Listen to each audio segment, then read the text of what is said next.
Nerdvengers, what is up? It is Josh, and Loki episode 2 is almost here, and it's time for us to do our weekly preview video. We now have a vibe and a feel for what Loki will be like after episode 1. There are many different questions that we all have and things that we will be looking for. A small reminder, we will be doing a watch party on our live streaming channel starting at 2:30 Eastern Standard Time in the morning, Wednesday morning, late Tuesday night for Loki. We also have some fantastic merchandise that is only going to be available while Loki is airing, so it's only available for the next 5 weeks on our Teespring store. Make sure you check that out. All right, everybody, now let's get into this. No spoilers for the second episode, except maybe the slight guess and really a very educated guess on who the Loki variant will be that our favorite Loki variant, the one that is the main character of the show, is tracking down. This is the big reveal and sort of the cliffhanger from episode 1. After Agent Mobius sort of breaks down the Loki variant, the main character Loki, he says that he could use that Loki's help, and Loki's like, why me? And Mobius is like, because the variant we're tracking is you. And we've seen some cool officially released photos for episode 2 that show Loki in the TVA jacket. He's looking at files. We even see a little scene where he's supposedly or maybe meeting the new Loki variant face to face. And that is very likely to be a huge focus of this second episode. I almost feel like episode 1 is a character arc that is meant to really build up our Loki, the main Loki, let's just call him Loki Prime. And I think that episode 2 may well be used to set up Lady Loki, who is my personal guess as far as who the variant Loki is. We've heard that we will see a number of variant Lokis throughout this show, but I really do believe it will be female Loki, Lady Loki, who is the main variant that Prime Loki is chasing, and episode 2 will set up a lot of her backstory. And again, some of this is from promotional material, some of it's from leaked set photographs. We've seen a lot of things that showcase the actress that is playing Lady Loki and Tom Hiddleston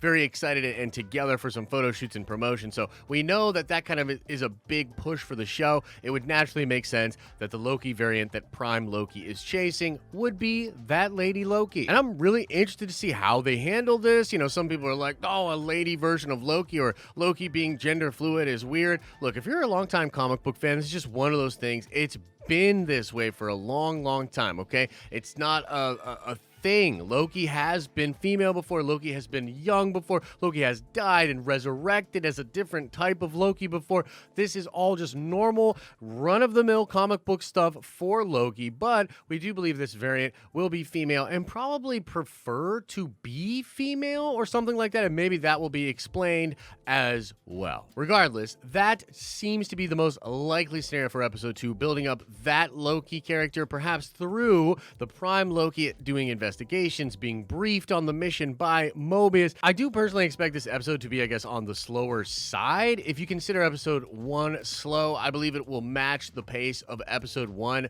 and we will get even crazier as time goes on. So I expect episodes 4, 5, and 6 to probably be way more action-oriented, or at least have a much more aggressive pace. We are still in the beginning third of this big 6-hour movie that is the Loki Disney Plus show. Now, a couple of other things I am personally keeping an eye out for is the progression or regression of the Prime Loki character. He was broken down in episode 1. I'm looking to see, is he still broken? Is there still some of that Loki trying to be mischievous and pull one over on the TVA? Is that present? Is Loki just accepting his fate, or does he still have a plan and think he can get out of this and perhaps even come to use the TVA for his own purposes, as Loki likes to seek power? I think one of the most interesting things is this version of Loki, Prime Loki for the Loki show. He has been pushed beyond even the place in which he ends his arc in the original timeline. He tries to help his brother out. He gives a sacrifice. He in some ways regains his honor. This Loki doesn't have that, and he sees that his whole life is basically just a big cosmic joke. That puts him in a very weird place. We're all wondering, how is this Prime Loki going to respond from that moment as a character? And I think we may see him be pretty submissive at first and be pretty broken, but then perhaps be reinvigorated by his female variant self that is fighting very hard against the TVA. How could this not be something that would excite the god of mischief and maybe make him think, hey, maybe I can do something crazy about this TVA thing? Something else I am keeping an eye on is Agent Mobius. My current theory here is that Mobius is acting against the TVA in some way. There have just been little things that he has said in episode 1 that kind of make me think he doesn't really like the TVA, and he knows Loki. He's somewhat of a Loki expert, as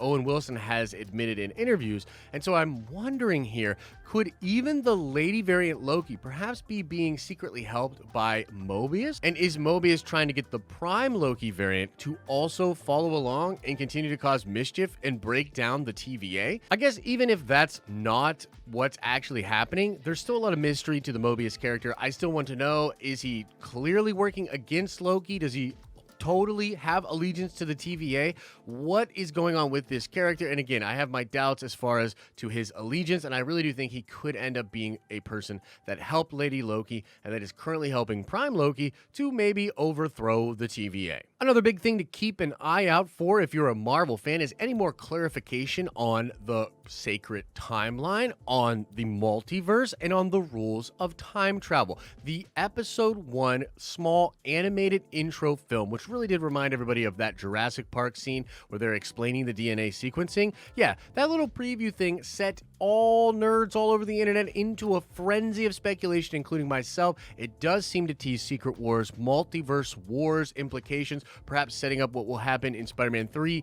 and then Doctor Strange into the Multiverse of Madness. So any little tidbits or info drops about that, we are definitely going to be keeping an eye out for that and breaking it down. And then there's the Kang of it all. We have been hearing a lot about Kang possibly being in this show, definitely being in Ant-Man 3 Quantumania. We've also heard some interesting things from the writer of Quantumania talking about Michael Waldron, and we know that Michael Waldron is a big part of the plan post Endgame for the multiverse of the Marvel Cinematic Universe. He has sort of been handpicked by Feige to really make a big impact and help sort of imagine what is going to happen next. Many of us think it's something to do with Secret Wars. Many of us think it has to do with the multiverse and perhaps even the different timelines that are all wedged together for the sacred timeline. You know, this thing being explained in Loki. We really strongly feel that Loki will be the thing that sets the rules and expectations for all of these movies coming forward and sort of lays out the plan. And the question is, how much of this is Kang involved in? If the Infinity Saga was a series of movies in which Thanos was sort of pulling the strings, sort of behind the scenes, making him the person that, you know, controlled the people that were looking for all of these different MacGuffins in the Infinity Stones. That was such an awesome story building concept. Well, is Kang similarly going to be caked in to whatever the next saga is going to be here in Marvel? And will we see him or hear about him in episode 2 of Loki? We're not 100% sure, but we'll keenly be looking out for it. But there you have it, folks, our preview video of what we think will be coming and all the different things that you should be looking out for episode 2 of Loki on Disney Plus. And again, we will be doing a watch party over on our live streaming channel, 2:30 a.m. We'll start the stream up anytime before 3. You come on in there and watch Loki with us as we react, and then we will break it down after the episode, talk about it together. It's always a fun time. Make sure you check that out. And as I always say, I hope you are having an awesome and a nerdy day, and I'll see you in the next video.